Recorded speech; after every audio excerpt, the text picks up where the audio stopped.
오늘 함께 나눌 말씀은 누가복음 9장 28절부터 31절까지 말씀입니다.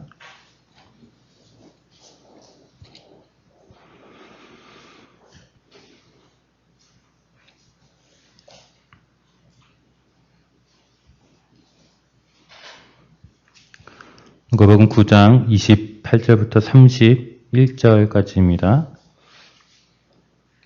함께 봉독하겠습니다. 이 말씀을 하신 후 8일쯤 되어 예수께서 베드로와 요한과 야고보를 데리고 기도하시러 산에 올라가사 기도하실 때에 용모가 변화되고 그 옷이 휘어져 광채가 나더라. 문득 두 사람이 예수와 함께 말하니 이는 모세와 엘리야라. 영광 중에 나타나서 장차 예수께서 예루살렘에서 별세하실 것을 말할세. 아멘. 엘리야라는 제목으로 목사님 말씀 전해주시겠습니다.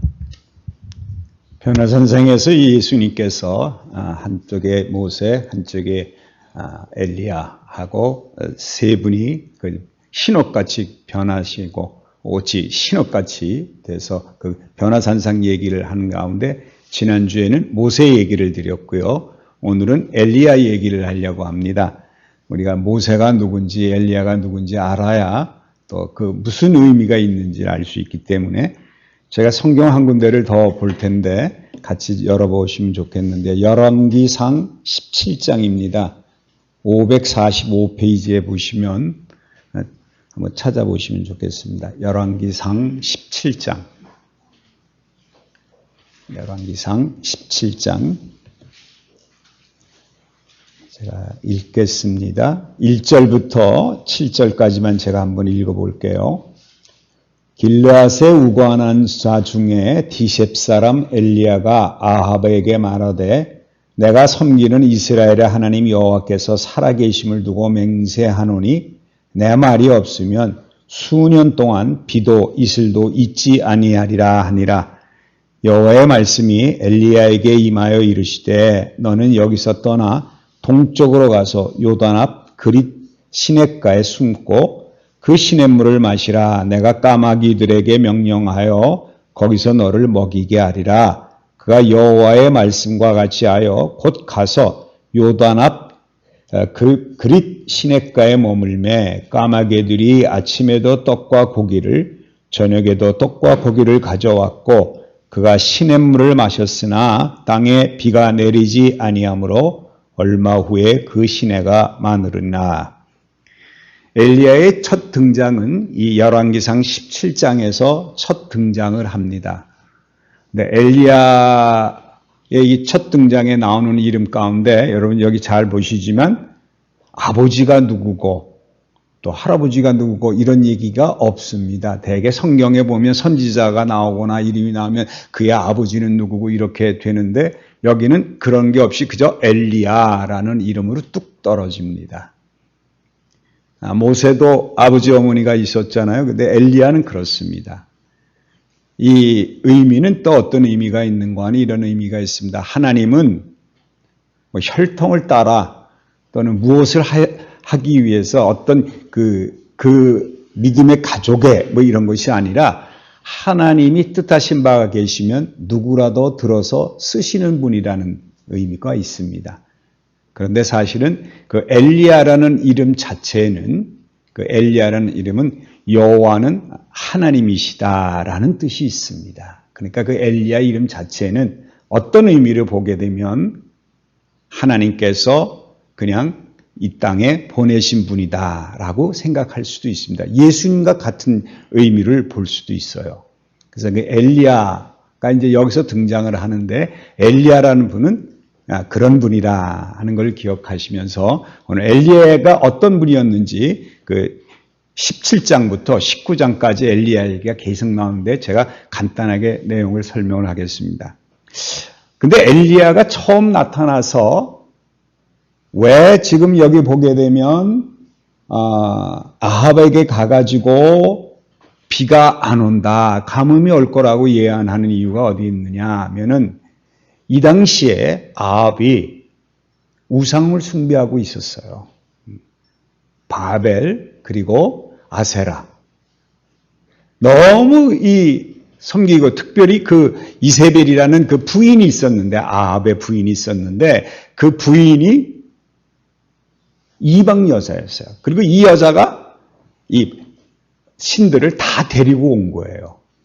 그러니까 왕비가 왔게 되니까 그 왕비가 섬기는 신을 다 섬기게 되니까 온 나라가 왕비 따라가게 돼서 하나님을 섬기는 이스라엘이 어쩔 수 없이 이방에서 온 바벨신과 아세라 이런 신들을 섬기는으로 그게 더 왕성하게 된 거예요. 그래서 하나님이 이때 엘리야를 불러서 아합 왕에게 보내서 얘기합니다. 내가 이렇게 아세라 신을 섬기고 바벨 신을 섬기니까 내가 이제 너희들을 비가 오지 않겠다. 그래서 가뭄이 올 것이다 라고 얘기를 합니다. 여러분, 이 가뭄하니까 제가 이번에 가뭄하니까 갑자기 이 우리나라뿐만 아니라 모든 이 나라가 세계 각 곳곳이 가뭄 때문에 시달리는 게 너무 많습니다. 야, 그래서 저는 이게 하나님이 이렇게 하시는 거구나 하는 생각이 들어서 참 안타까운데, 여러분 케냐라는 그 나라 아시지요? 케냐라는 나라는 가뭄에 메뚜기 때에 이 코로나 때문에 210만 명이 기아선상에 있다 그래요. 여러분 메뚜기 그러니까 요새 그 아침마다 읽으시는 성경 가운데 모세가 메뚜기 때 보내는 얘기가 나왔죠. 그래서 다 먹어치워 버렸는데, 그런 얘기가 나오는데, 여러분 왜 그러면 메뚜기 떼가 어떻게 그렇게 하느냐? 거기 보면 바람이 불어 그런 얘기를 했지요. 그게 이 케냐에서 진짜 일어났어요. 케냐에서 어떤 일이 일어났는가 하니, 케냐 지방에 비가 올 때는 비가 안 와서 가뭄이고, 비가 안 와야 될 때는 비가 와가지고 약간의 물이 있는 바람에 메뚜기가 많아지기가, 성충이 생기기가 알을 많이 낳고, 왜냐하면 습지가 생기는 바람에, 그래서 메뚜기 떼가 많이 늘어났답니다. 많이 늘어났는데 그 당시에 뭐가 있는 거니? 바람이 불었대요. 그 사이클론이라 그래가지고 그 태풍 같은 게 7차례나 부는 바람에 그 바람이 메뚜기 떼를 싣고 가는 거예요. 그래서 이게 어디까지 올라가느냐? 이 아랍 쪽까지도 올라가고 그랬다 그러잖아요. 그러니까 성경에 있는 얘기 바람을 불어서 메뚜기를 그랬더니 정말 그 케냐에서 그런 일이 일어난 거예요. 근데 이게 왜 그러느냐? 기후 변화 때문에 이렇게 된다는 거예요. 온난화 때문에. 그러니까 온난화는 결국 누가 망친 겁니까? 우리 사람들이 여러 가지 잘 살아보고자 하는 바람에 매연을 일으키고 여러 가지 일을 하는 바람에 어떻게 됐느냐? 점점 날이 가면 갈수록 온도가 높아지는 게 얘기하죠. 이 케냐가 어느 정도로 말랐는가 하니 강이 없어져 가지고 그 농사를 졌는데 차 농사를 졌다 그럽니다. 차. 그래서 그 차 농사를 짓는 인구가 250만 명 정도 되는데 차 농사를 질 수가 없는 거예요. 땅이 말라가니까. 여러분 땅이 말라가니까 이 농장에서 곡식을 또 차를 재배를 못하니까 어떤 일이 벌어지느냐? 농사를 질 수 없어서 뭘 기르는 거 아니? 할 수 없이 염소 그리고 소 이런 거를 목축업을 하는 거예요. 근데 목축업을 하는데 여러분 목축업도 마찬가지죠. 물이 없잖아요. 물이 없으니까 어떻게 하느냐? 강바닥에 있는 데서 강을 깊이 팝니다. 하면 물이 나오잖아요. 그 물을 갖다가 이렇게 올려서 염소를 먹이더라고요. 염소들이 목이 말라가지고 때로 몰려서 먹는데 인간의 식수도 없어서 사람들의 식수도 없어서 그 물을 여러분 땅을 팠으니까 그 물이 깨끗할 리가 없죠. 그 막 누런 물인데 애가 그걸 먹어요 그냥. 흙탕물을 먹는 거예요. 그 물이 없어가지고 이렇게 힘들어 이제 목말라서 죽어가는 사람들이 많이 있고 그러다 보니까 전부 다 어떻게 하냐? 전부 다 그 농사진 지방에서 떠나서 어디로 오는 거니? 도시로 가는 거예요. 근데 도시로 가보세요. 도시로 갔다고 나아지는 게 있느냐? 그러니까 굉장히 고생을 많이 하는. 근데 여러분 케냐만 그런 게 아니고요. 어디도 그런 거 아니? 미국도 마찬가지입니다. 미국도 그 곡창지대가 있거든요. 오하이오주라든가 아이다호 그런 데가 있는데 거기도 비가 40%밖에 안 온대요. 그 강우량이. 그래서 거기도 농사 질 게 없어가지고 농사 밭이 점점 없어지고 특별히 이 캘리포니아 주에는 여러분이 아는 그 아몬드 있지 않습니까? 아몬드 나무를 기르는데 아몬드 나무에 이 기근이 일어나서 물이 없으니까 아몬드 나무가 말라버려가지고 아몬드 나무를 다 뽑아버려요, 요새. 여러분, 얼마 전에 신문에 났습니다마는 캐나다도 이번에 홍수가 나서 사람도 죽고 그랬잖아요. 세계 곳곳이 가뭄, 홍수, 이것 때문에 지금 난립니다. 여러분, 브라질이라는 나라 아시잖아요. 이게 나라가 크잖아요. 브라질이라는 나라가 날이 가면 갈수록 가뭄 때문에 사막화가 되는 일이 점점 늘어난대요. 여러분, 커피 좋아하시죠? 커피 생산국에서도 에티오피아 같은 데도 가뭄이 일어나고 온도가 올라가고 이런 바람에 나무가 제대로 자라지도 못하고 열매가 제대로 익지도 못해서 커피도 앞으로 이제 얼마 전에 신문에 났죠. 앞으로도 커피도 값이 뭐 몇 배 오를 거라고. 근데 저도 걱정이에요. 저도 커피를 좋아하는데 여러분은 커피 얼마나 좋아하세요? 그런데 그 커피도 이제 먹기가 어려워지는 거예요. 여러분 대만도 56년 만에 가뭄이 왔는데요. 가뭄이 와가지고 그 나라도 이 망고, 차 이런 거가 재배가 안 돼가지고 농민들이 아주 재배를 못하는 거예요. 그런데 여러분 저는 그래도 농사 졌을 때 이제 가뭄은 농사하고만 관계가 있는 줄 알았는데 대만에서는 이 물이 없어서 뭐가 문제인 줄 아십니까? 반도체 공장이 문제랍니다. 여러분 잘 아시지만 어느 공장이고 물 안 쓰는 공장이 없죠. 농사용 용수가 모자란 게 아니라 이제는 공업 용수도 모자란 판이 된 거예요. 가뭄이 되니까. 그래서 대만 같은 나라는 이 반도체를 만들어서 수출해야 되잖아요. 그래서 농업 용수를 줄여서 그쪽으로 보낸다 그럽니다. 이 가뭄이라는 건 굉장히 심각한 일입니다. 지금 이게. 근데 이것이 전 세계가 지금 가뭄 때문에 정신이 없어요. 여러분 우리나라는 어떻습니까? 우리나라는. 여러분 요새 김장 다 끝내셨어요? 김장 하시는데 배추가 나빠서 혼나셨죠? 비가 안 올 때 비가 오고 비가 와야 될 때 비가 안 오니까 이 날이 안 맞아가지고 모든 작황이 이런 일이 벌어져요. 지금 세상이 이렇게 돼가고 있습니다. 이 가뭄이고 이런 게.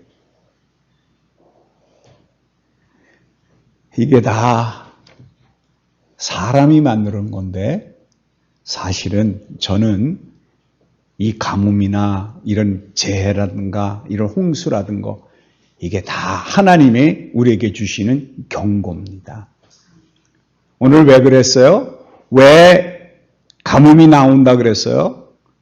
너희들이 우상숭배를 하기 때문에. 우상숭배를 하기 때문에 하나님이 아합에게 찾아가서 엘리야를 보내서 너희들이 우상숭배하고 나를 가까이 하지 않기 때문에 내가 너희들에게 가뭄을 내리겠다 하고 가뭄을 주시는 거예요. 근데 여기 또 감사한 일이 있습니다. 엘리야를 통해서 오늘 읽은 열왕기상 17장에 보면 그런 가뭄 속에서도 엘리야는 하나님이 까마귀를 통해서 먹이시는 일이 나타납니다. 저는 이것이 바로 하나님이 우리와 함께할 때 하나님이 우리를 돌보신다는 아주 커다란 의미가 있는 말씀입니다. 우리가 하나님을 섬기면 하나님이 우리와 함께 하시면 하나님은 우리를 먹이시고 우리를 기르시고 우리를 완전케 하시는 분이시지만 하나님을 떠나 살게 되면 가뭄이 일어나게 되어 있습니다. 여러분 요새 질병이 끊임이 없잖아요. 위드 코리아나가던데 위드 코로나까지 왔습니다. 이젠 어쩔 수 없이 이 병하고 살아야 되는 거예요. 그래서 세상 살기 좋아졌다. 이제는 우리가 마음대로 살아도 된다. 여기로 넘어가지 마시고요. 전염병이 우리와 같이 살 수밖에 없다는 건 날이 가면 갈수록 마지막 때가 가까웠다는 것. 하나님이 우리에게 주시는 경고. 이방신을 버리고 하나님 앞에 돌아오라는 신호를 기억하셔야 돼요. 그러므로 세상을 바라볼 것이 아니라 하나님을 바라보는 눈이 열려야 된다는 거예요. 이게 깊어지면 깊어질수록 이런 기후가 나빠져서 우리에게 경제적인 어려움이 올수록 날이 가면 갈수록 이제 코로나가 이렇게 끝나고 나면 날이 가면 갈수록 어떻게 될까요? 물가는 올라가게 되지요. 이런 거 보면서 근심 걱정에 쌓이실 게 아니라 오늘 까마귀를 통해서 엘리야를 먹이시는 하나님을 기억하셔야 돼요.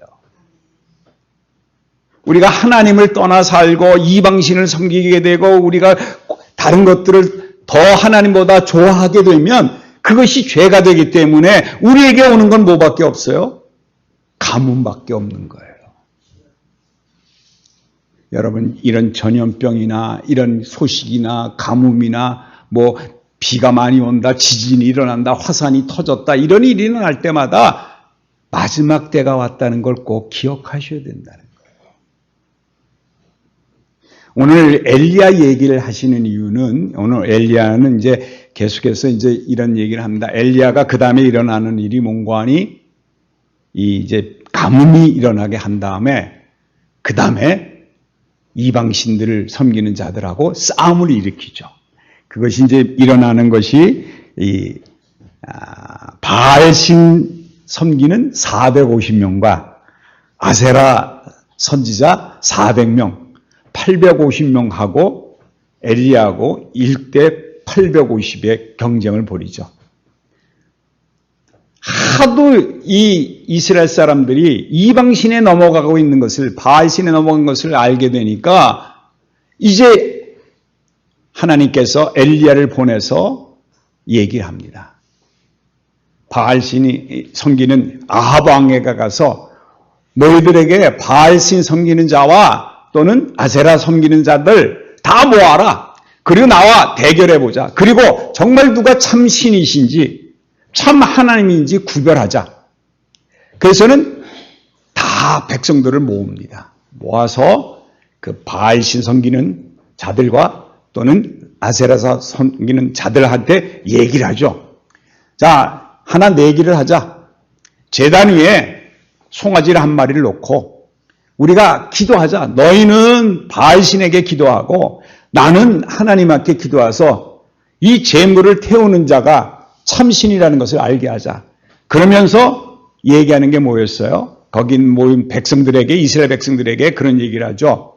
자, 너희들은 왜 이렇게 머뭇 못하냐? 이제 결정해라. 이제 이 결과를 보고 누가 참 하나님인지를 알고 그 하나님만을 섬기자라고 얘기합니다. 근데 바알신 섬기는 자들과 아세라 선지자들이 하루 종일 그 앞에서 불태워달라고 목소리를 높이고 심지어는 막 칼로 자기 몸을 상해가면서 그냥 기도하면서 바알신이요 이것을 불태워 주시옵소서 재물을 받아 주시옵소서 하는데 암만 하고 목이 다 터지도록 얘기를 해도 그 재물이 태워지지 않았죠. 그럴 때 엘리야가 하는 얘기를 야 혹시 좋은지 모르니까 너희들 신이 졸 수도 있고 잘 수도 있으니까 더 큰 소리로 외치라. 아무리 큰 소리로 외치고 아무리 자기 몸을 헐뜯고 아무리 고난을 해도 신이 응답이 없어요. 왜 없을까요? 그건 신이 아니기 때문에 그렇죠.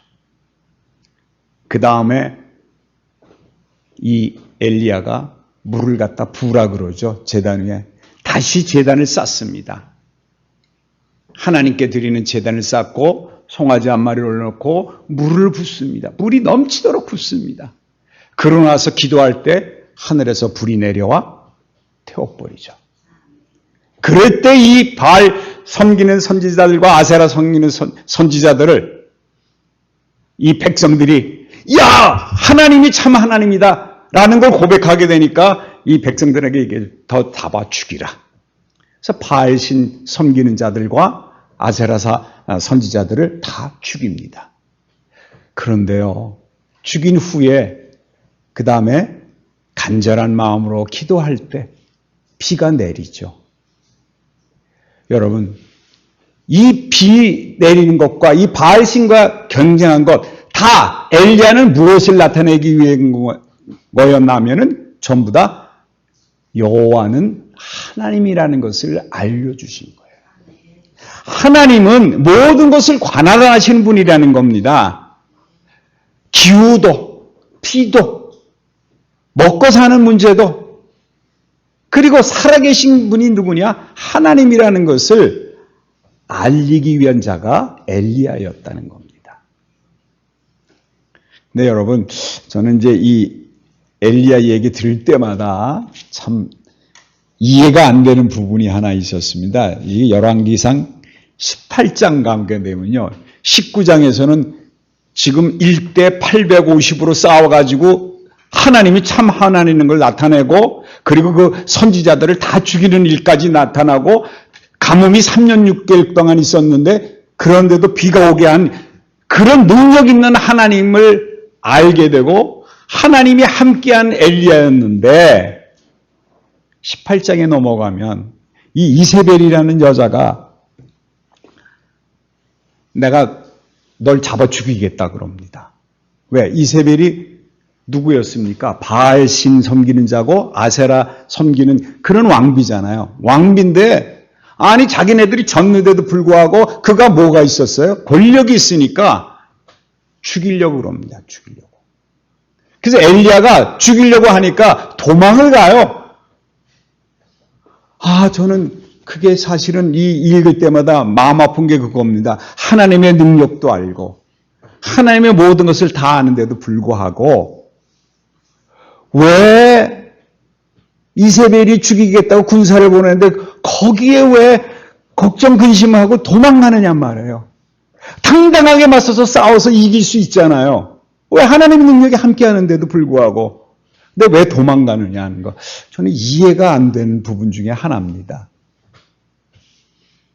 그런데 사실은요, 이것도 하나님이 뜻하신 바가 큰 거예요.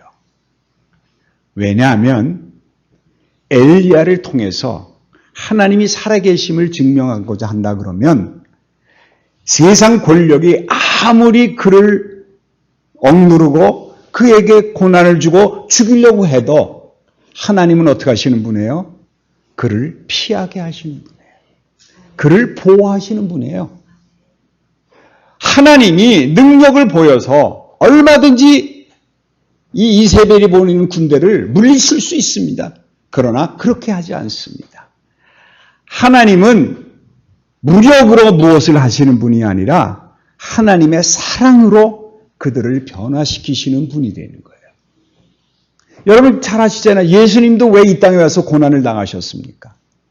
예수님은 하나님 아들이시잖아요. 하나님이시잖아요. 그런데 그를 비방하고 결국 십자가에 매달려 죽는 일까지 나타나는데 그것이 다 뭐냐? 우리를 위해서 하나님이 보호하심을 알게 하시고 예수를 통해서 구원받을 수밖에 없다는 사실을 알려주시기 위해서 그런 일을 하듯이 그를 피하게 하신 겁니다. 피하게 하셨어요. 피하게 하셔서 그 로덴 나무 안에서 주여 나 죽여주시옵소서 뭐 이런 얘기할 때 여러분 하나님이 어떤 음성으로 나타나셨어요? 지진에도 나타나지 않고요. 큰 음성에도 나타나지 않고 세밀한 음성으로 나타나서 위로를 하십니다. 남은 자들이 있느니라. 너 말고도 7,000명이 있다. 엘리야는 자기 혼자인 줄 알았지만 하나님은 숨겨두신 자가 7,000명이 있다는 것을 엘리야에게 얘기합니다. 왜 하나님이 왜 피하게 하셨어요? 엘리야에게 소망을 주게 하기 위해서라는 거예요. 하나님은 나 혼자만 하나님의 일을 하는 분이 아니라, 하나가 하신 분이 아니라, 나 말고도 7,000명이라는 분이 있어요. 여러분 말고도, 그러므로 여러분, 우리가 내가 잘나서가 아니라 하나님이 나를 택해 주시고, 나를 택해 주셨는데, 그뿐만 아니라, 나뿐만 아니라, 많은 성도들을 지금도 하나님은 곳곳에 숨겨놓으시고, 그를 통해서 하나님은 일하고 계신다는 겁니다. 여러분, 엘리야는 나중에 보면 이제 엘리야가 나중에 이런 일이 벌어집니다. 엘리야를 통해서 왕을 기름 붓고요. 또 그의 제자 엘리사를 기름 붓는 일을 엘리야를 통해서 또 합니다. 그뿐만 아니라 이 엘리야를 잡으러 온 그 군사들이 왔을 때 다 죽어버립니다. 그러니까 여러분, 그러니까 하나님이 능력이 없어서 도망가게 하신 게 아니라, 왜? 나중에는 군사들이 왔을 때 다 죽거든요. 다 멸망되고 말아요. 죽고 맙니다. 그렇게 보호하시는 분이에요. 그러니까 하나님은 이 세상의 모든 것을 다 관할하시는 분이라는 것을 알게 하시기 위해서 도망가게도 하시고, 먹이시기도 하시고, 또 어떤 일도 보냈어요? 식량이 떨어져가는 그 과부에게 밀가루가 떨어지지 않게 하셔서 먹게 하시죠. 이런 능력이 다 뭐냐? 엘리야가 훌륭한 것이 아니라 엘리야를 통해서 무엇을 알게 하셨어요? 여호와는 하나님이시라는 것을 알게 하신 거였다는 거예요. 그게 중요한 거예요. 여러분, 이 엘리야가, 근데 여러분 중요한 게 뭔지 아십니까? 그럼 엘리야를 왜 이렇게 하나님께서 엘리야를 내세우시고, 그리고 이 이스라엘 사람들은 뭐 신약 시대 지금까지도 마찬가지라 봅니다. 유대교 믿는 사람은 마찬가지지만 엘리야보다 더 큰 선지자가 없다고 생각하고 있는 사람들입니다. 그러니까 예수님 당시에 왜 엘리야를 이렇게 등장시켰나 하는 이유는, 여러분, 이 열왕기상에 엘리야 얘기가 나옵니다. 그 열왕기상에서 끝날 때 엘리야는 오늘 아까 찬송가에도 있었죠. 구름 타고 하늘에 올라가, 병거 타고 하늘에 올라가서 그냥 승천하고 맙니다. 엘리야는 죽어서 하늘 날아간 것이 아니라, 모세는 죽어서 올라갔지만 엘리야는 불수레를 타고 승천해 버립니다. 하늘나라로 죽지 않고 하늘나라에 올라간 자가 엘리야입니다. 죽지 않고 올라갔는데, 여러분, 그 다음에 이 엘리야가 등장하는 것은 어디에 등장한 거니? 말라기에 등장을 합니다.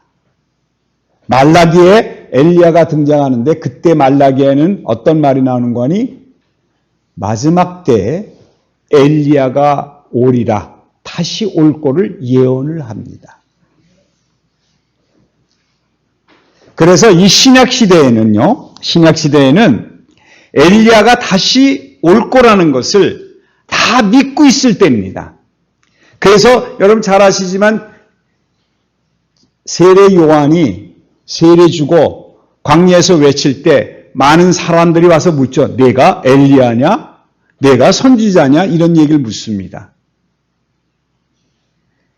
그리고 나서 이제 예수님도 그런 얘기를 하죠. 예수님한테도 물어보는 게 엘리야냐?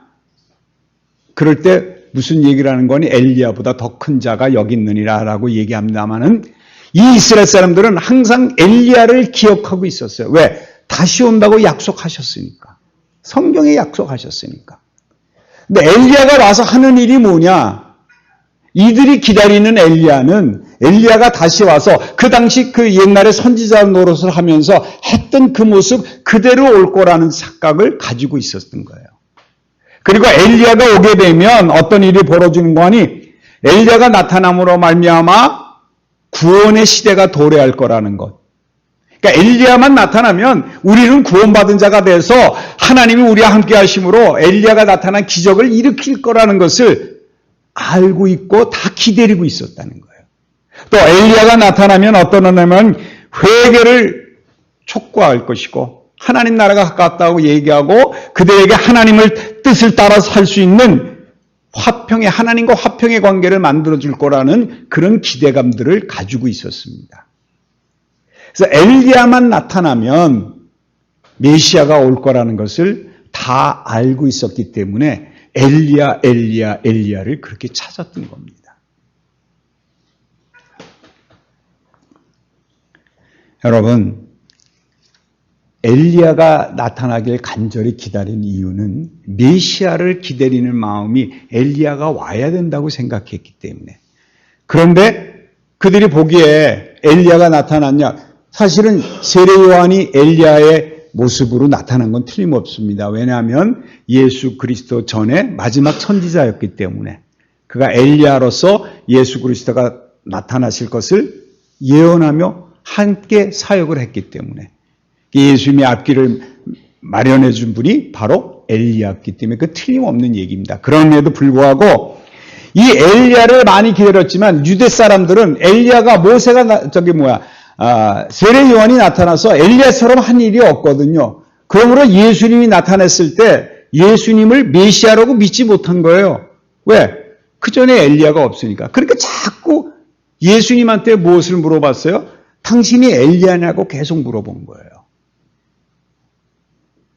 이들은 잘못된 생각, 자기들이 생각하는 엘리야, 자기들이 생각하는 메시아를 생각하고 있었기 때문에 인간적인 메시아, 인간적인 엘리야를 기다리고 있었기 때문에 엘리야가 나타났어도 세례 요한이 나타났어도 그것을 알아볼 수가 없었고 예수님이 메시아로 오셨는데도 불구하고 그것을 제대로 알지 못했다는 거예요. 여러분, 왜 예수님이 옆에 모세와 엘리야를 두셨느냐? 여러분, 이스라엘 사람들이 너무 엘리야에 대한 소망이 너무 크고 이들이 세상적으로 바라는 것이 크기 때문에 하늘나라의 모형을 보여주시면서 엘리야를 함께 하신 이유가 거기에 있다는 거죠. 엘리야보다 큰 자가 여기 있느니라 하는 것을 보여주신 거라는 거죠. 네, 여러분 이거 잘 기억하세요. 왜 예수를 알지 못했어요? 그들이 세상적인 엘리야, 세상적인 예수, 메시아를 기다렸기 때문에 그렇다는 거예요. 제가 아까도 말씀드렸습니다. 엘리야라는 분은 어떤 것을 상징하느냐? 여호와는 하나님이라는 것을, 즉 하나님이 모든 것을 관장하시고 세상 어떤 거든지 다 하나님이 흥망성쇠를 다 하나님 손에 잡혀 있다는 것을 엘리야를 통해서 보여주시기 위해서 그 엘리야를 보여주신 겁니다. 그러므로 우리는 엘리야라는 생각을 하게 되면 하나님이야말로 여호와야말로 하나님이시다. 이 세상에는 하나님 한 분밖에 없다. 하나님이 우리와 함께 하실 때 모든 것을 하나님이 우리와 함께 하시며 흥망성쇠를 그분이 들고 있다는 것을 깨닫게 하시기 위해서 엘리야라는 선지자를 이 땅에 보내주시고 예수님을 이 땅에 보내주신 거예요. 그러므로 우리가 엘리야를 볼 때마다 세상의 메시아가 아니고 하나님이 모든 것을 관장하시고 하나님이 우리와 함께 하시고 세상을 바라보지 않게 하시는 그것을 깨닫게 하시기 위해서 엘리야를 예수님 옆에 세워두신 거라는 겁니다.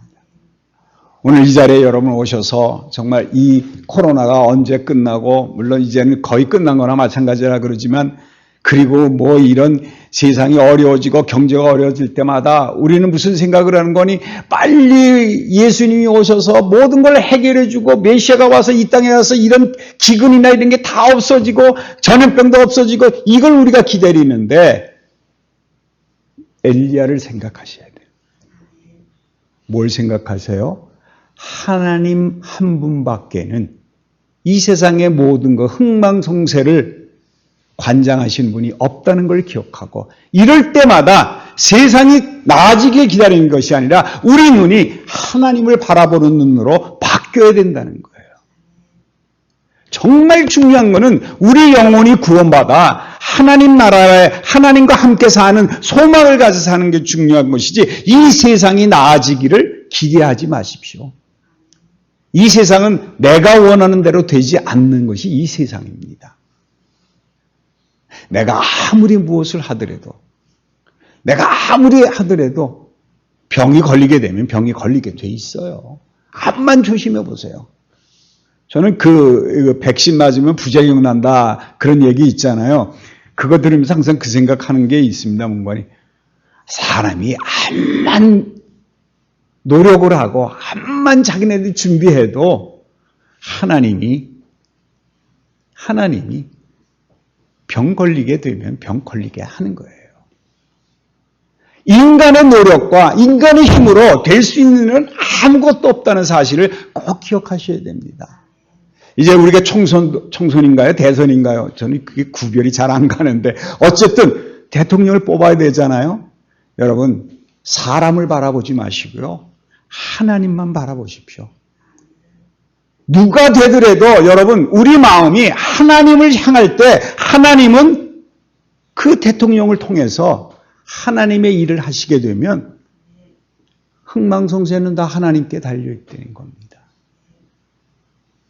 오늘 이 자리에 오신 여러분, 세상에 무엇을 취해서 더 나아질까, 좀 더 좋아질까 이 생각보다는 하나님만 바라보시면 하나님은 여러분과 함께 하실 뿐만 아니라 모든 것을 이행해 나가시고 그것을 순종하는 삶을 살 때 하나님은 우리에게 평강 주실 뿐만 아니라 하나님이 원하신 뜻대로 이 세상을 살게 만들므로 마지막 때 하나님과 함께하는 축복을 우리에게 주실 줄 믿습니다.